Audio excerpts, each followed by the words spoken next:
संविधान मनाते आ रहे हैं वो संविधान हमें नहीं मिल पा रहा।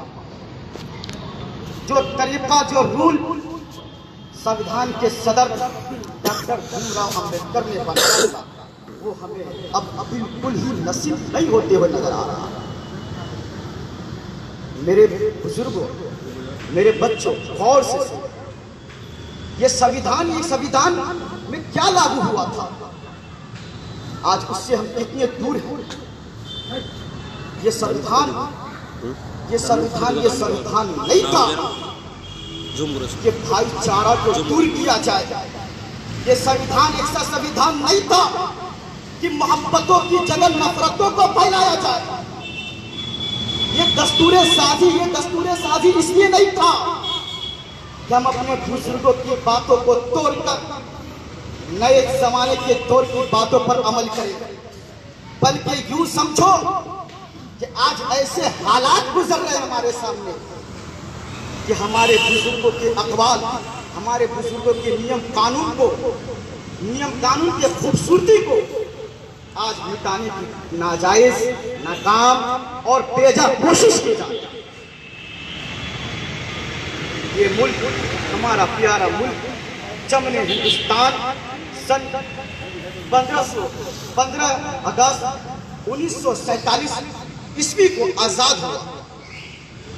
बल्कि इस आजादी के लड़ाई में तमाम अक़वाम के इज्तिमाई तौर पर पूरी ताकत भर, बड़ी जोर और कुव्वत के साथ तमाम अक़वाम ने इस लड़ाई का मुजाहिरा किया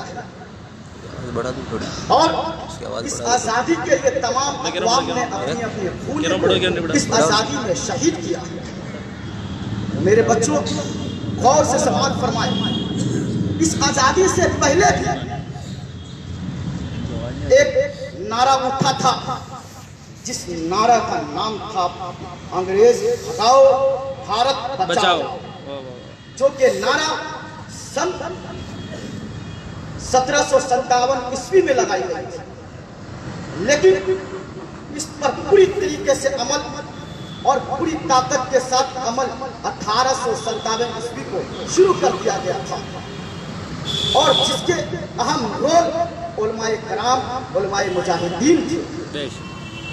और शुक्र अदा करनी चाहिए वाक़अतन में कि उन्होंने एक ऐसा दर्स दिया हमें कि ए मेरे आने वाली नस्लों, जब हिंदुस्तान पर कोई बात पर आँच आए, जब हिंदुस्तान की कोई भी तुम देखो कि कानून में रुकावट पैदा हो, तो हमारी जिंदगी को याद कर लेना, हमारे बहाए हुए खून को याद कर लेना, अपनी जान को लुटा देना, अपनी माल को लुटा देना, मगर इस्लाम की, मगर हिंदुस्तान की अजमत पर, मगर हिंदुस्तान की मिट्टी पर दाग न लगने देना। कुर्बान जाओ मेरे बुजुर्गों, अजीज बच्चों, गौर से समाअत फरमाना। वो नारा लगा और जिस पर अमल पूरी तरीके से किया गया और वो अकाबरीन में से उलमाए कराम थे जिन्होंने सबसे पहले अंग्रेजों के जाबिराना जालिमाना हुकूमत के खिलाफ फतवे जिहाद नासिल फरमाया और सादिर फरमाया।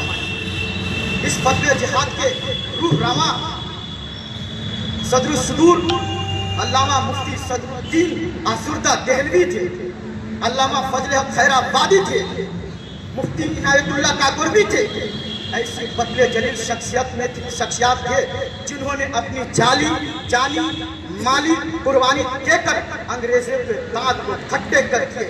लेकिन ये फतवे जिहाद कुछ अपने ही बगावतों का शिकार हुआ और इस बगावत के खातिर हम फतहयाब नहीं हो सके, कामयाब नहीं हो सके।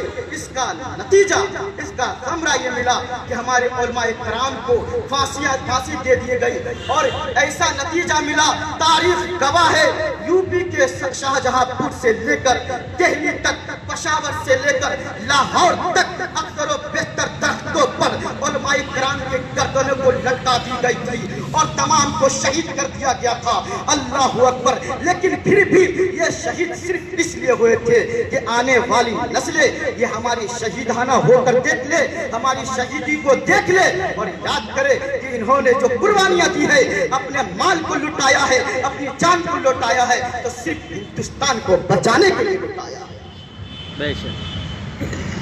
फिर उसके बाद जब हमारे उलमाए किराम ने अपनी शहीदाना अंदाज में और शहीद होकर हिंदुस्तानी होने का सबूत दिया, आज 70 साल के बाद भी हमसे और खास मुसलमानों से ही बाशिंदियत का मुतालबा किया जा रहा है।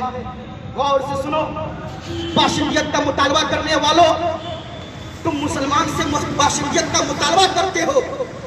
ये बाशिंदियत की, ये मुसलमान की बाशिंदियत की पहचान दिल्ली की जामे मस्जिद है। ये मुसलमान की बाशिंदियत की पहचान पैन कार्ड के तौर पर ताजमहल है। ये मुसलमान की बाशिंदियत की पहचान पासपोर्ट के तौर पर इंडिया गेट है। और यूं समझो हमारी पहचान हिंदुस्तान के राजा ख्वाजा गरीब नवाज अजमेर की सरजमीन पर मौजूद है। हमारी पहचान तलाश करने की कोशिश, अल्लाह अकबर। और हमें बागी ठहराया जा रहा है। हमारी तारीख तो तुम पढ़ते ही नहीं, हमारी तारीख तो तुम जानते ही नहीं। लेकिन हाय अफसोस, सद अफसोस कि हमारे इन मुजाहिदीन किराम और इन हस्ती के सफ़े हस्ती से इनकी तारीखी पूरी तारीख को मिटा दी गई। और आज के स्कूलों में, आज के कॉलेजों में इनकी हिस्ट्रियों को पढ़ाना बंद कर दिया गया। सिर्फ मकसद ये रहा कि इनके कौमों को गुमराह किया जाए, इनके बारे में ना बताया जाए कि अल्लामा फजल खैराबादी कौन थे, अल-मुफ्ती इनायतुल्लाह काकोरवी कौन थे, सदरुद्दीन देहलवी कौन थे। इनको पता न चले, इनको अपने बाप दादा, इनके बुजुर्गों के बारे में पता न चले कि असल सबसे पहले जंग जिहाद का फतवा नाजिल करने वाला, अंग्रेजों के खिलाफ बोलने वाला, जामे मस्जिद पर खड़ा होकर बोलने वाला अल्लामा फजल हक खैराबादी कौन थे, इन्हें बताया न जाए और इन्हें गुमराह कर दिया जाए और एक नया कानून और संविधान की खूबसूरती को बिगाड़ने की नाजायज कोशिश की जाए। मेरे बुजुर्ग अजीज दोस्तों, और हम बागी कैसे बागी?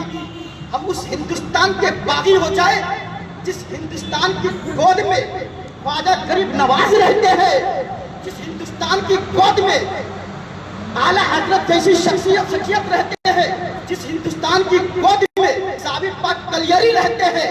अरे हमें हिंदुस्तान के बागी होने से पहले ख्वाजा गरीब नवाज का बागी बनना पड़ेगा। हमें हिंदुस्तान के बागी बनने से पहले साबिर पाक कलियरी का बागी बनना पड़ेगा। और ये नहीं हो सकता कि मुसलमान अपनी जान को लुटा सकता है, अपनी माल को लुटा सकता है, लेकिन अपने बुजुर्गों का दामन और उनका बागी कभी नहीं बन सकता। मेरे बुजुर्गों, अजीज दोस्तों, बात को बिल्कुल यह नशी करके समाप्त करना कि हिंदुस्तान का बागी होना गोया के ख्वाजा गरीब नवाज के बागी होना है। और ये हम जैसे मुसलमान, खास सही सुन्नी सही अक़ीदा, ऐसा हरगिज़ कतई तौर पर नहीं कर सकता। आज़ादी में शरीक होने वाले, जिन्होंने अपनी खून को बहाकर और ये आज़ादी की सांस नसीब अता फरमाया हमें, उनकी शख्सियत से हमें पर्दा किया जा रहा है, उनके बारे में नहीं बताया जा रहा है। मकसद सिर्फ यही है कि इनसे दूर रखो, इनसे हटा कर रखो और एक नया संविधान निकालो, जिस संविधान का नाम एक नए तरीके से रखा जाएगा। मैं आपको बताना चाहूँ कि जिस तरह संविधान के ऊपर, हिंदुस्तान के ऊपर आज आ रहा था, तो अंग्रेजों के खिलाफ सबसे पहले मुसलमानों ने जिहाद का फतवा नाजिल फरमाया। आज वो दौर पेश नजर है कि सबसे पहले मुसलमान आगाज फरमा रहे हैं। अल्लाह अकबर। ये दौर कोई दौर नहीं। आज संविधान से जो बेरबती बनने की बात आ रही है, ऐसा कभी नहीं हो सकता कि अब मुसलमान अपने बुजुर्गों की बात को छोड़कर इन कठमुल्लों के बात पर आ जाए, ये चंद पढ़े लिखे नेताओं के बात पर आ जाए, ऐसा कभी नहीं हो सकता। अगर हम बात पर आएंगे तो डॉक्टर भीमराव अंबेडकर के कानून पर आएंगे, हम बात पर आएंगे तो मिस्टर गांधी के कानून पर आएंगे, हम बात पर आएंगे तो अपने बुजुर्गों के कानून कानून पर आएंगे, हम पद पर आएंगे तो अशफाकुल्लाह के बात पर आएंगे, हम पद पर आएंगे तो मोहम्मद खान अब्दुल गफ्फार के बात पर आएंगे, हम पद पर आएंगे तो मोहम्मद अली जौहर के बात पर आएंगे। हम ऐसे चंद पढ़े लिखे नेताओं पर नहीं बिकने वाले, हम तो बिक चुके हैं संविधान पर। संविधान जो कहता है उस पर हम अमल करते हैं और संविधान ने यह कह डाला है कि मोहब्बत से रहो, मजहब भूल कर अमल करो, मजहब में अमल करो, तुम्हें जिस तरह रहना है रहो, लेकिन इतना ध्यान रखो अपने से किसी को तकलीफ नहीं पहुंचनी चाहिए, अपने मजहब से किसी मजहब को कोई तकलीफ नहीं पहुंचनी चाहिए, अपने से किसी को तकलीफ नहीं पहुंचनी चाहिए। अच्छा अमल करो, बेहतर अमल करो, तुम्हें कोई नहीं रोक सकता। ये संविधान हमें इजाजत देती है। हम ऐसे संविधान को छोड़ दे, कभी नहीं छोड़ सकते। हम नहीं छोड़ने वाले संविधान को, हम नहीं छोड़ने वाले हम संविधान को, हम नहीं मानने वाले ये चंद पढ़े लिखे नेताओं की। ये पढ़े कहाँ है, ये तारीख नहीं जानते, हिस्टोरी नहीं जानते, कोई बात नहीं जानते, अपने पेट की बात जानते हैं और बोलते हैं। इनको तारीख से क्या मतलब, पढ़े ही नहीं, पहली क्लास भी नहीं पढ़े और तारीख की लंबी लंबी बातें। संविधान समझे तब तो, संविधान किसे कहते जाने तब तो। अरे संविधान उसे कहते हैं जिसको तमाम ने मान लिया है, तमाम कौम ने, तमाम अक़वाम ने उस पर अमल कर लिया है और हम अमल करते आ रहे हैं इंशाअल्लाह ता क़यामत पर। ये संविधान पर हम अमल करते रहेंगे। ये संविधान हमेशा जारी रहेगा, इसको हम मनाते रहेंगे, मानते रहेंगे, जानते रहेंगे, आने वाली नस्ल को इसी पर अमल कराते रहेंगे। वमा अस्सलामु अलैकुम व रहमतुल्लाह। सुभान अल्लाह, सुभान अल्लाह। अभी आप हज़रात मालूमाती खिताब हज़रत मौलाना सदरुल हसन साहब क़िबला से समाअत फरमा रहे थे। अब आइए आखिर में मैं दारुल उलूम के नाज़िम तालीमात जनाब ग़ियासुद्दीन साहब क़िबला से गुजारिश करता हूँ कि वो अपने ख़यालात का इजहार करके हम सामईन को महफूज करें। अब आप हज़रात की समातों के हवाले दारुल उलूम सुल्तानुल हिंद व रज़ा के नाज़िम तालीमात मोहतरम ग़ियासुद्दीन साहब।